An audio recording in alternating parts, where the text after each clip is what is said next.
So this is by far the driest part of the off season, and I was thinking about long term because a lot of the times people think about what's happening now, and I was looking at our roster and I was like, well, we're really set up for the future if you think about it. I mean, all of our corners, our starting corners, at least not Cam Sutton, but Levi Wallace, Akello Weatherspoon, we're going to have them beyond 2022, and we're going to have TJ Watt, Minka Fitzpatrick in their prime of primes for a long time. And then we have young offensive talent like George Pickens, Calvin Austin, maybe Chase Claypool if he doesn't want a big contract, which he probably won't with the numbers he's put up. But we have lots of young offensive talent, and of course, our quarterback of the future, Kenny Pickett. Let's see how that plays out. But if it plays out how we expect it's going to play out, we're going to be really dangerous for the future. I would describe it as elite defense with a lot of young firepower you don't have to pay right now. Oh, also, I know a lot of people are going to be saying, why didn't you mention Najee? Sorry, my apologies. I had a lot of things on my brain, but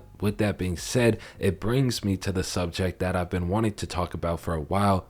We haven't even talked about how good our run game is going to be. Like, we've been focused on all the firepower when it comes to our wide receivers, but when we look at James Daniels, Kevin Dotson, Dan Moore developing, he was really good down the stretch last year. Chuck Okorafor is only 24. He's only going to get better. And you brought in a starting quality center in Mason Cole, and then you have the best running back in the league to top that all off. Now, I know some people will debate if Najee is actually the best running back in the league. Again, I'm a homer, so of course I'm going to say he's the best. Also, we're from the exact same area, so another reason why I'm going to say he's the best. But Najee put up insane numbers for what he had as an O-line last year, and I know a lot of people were talking about, oh, he's not this, he's not that. You know how insane it is to put up 1,200 yards rushing in the NFL, just in general, nonetheless, with a bunch of potatoes as your O-line. Well,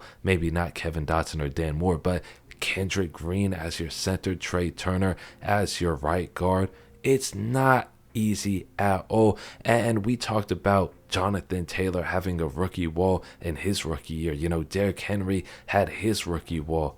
Najee didn't have time for all that. He just went straight into the fire. And not only was he thrown into the fire, he was carrying our team through it. I mean, in his third NFL game, pretty sure, versus the Bengals, he led our team in rushing and receiving. So to say that he isn't a superstar or he doesn't have that potential, in fact, no, to say that he isn't a superstar right now is completely insane. But let me know what you guys think about Najee Harris and the Steelers' future. As you guys can tell, I'm kind of riled up about the Najee subject because I saw some former player trying to downplay his skill set, and I just thought that was completely ridiculous. And I don't know why former players who go into the media have to make like crazy statements just to get a headline. I don't really like it. I know they're trying to feed their families, but I just feel as if there's a better way to go about that. Now, with that being said, the only two things that I think the Steelers have on their minds when it comes to the next offseason is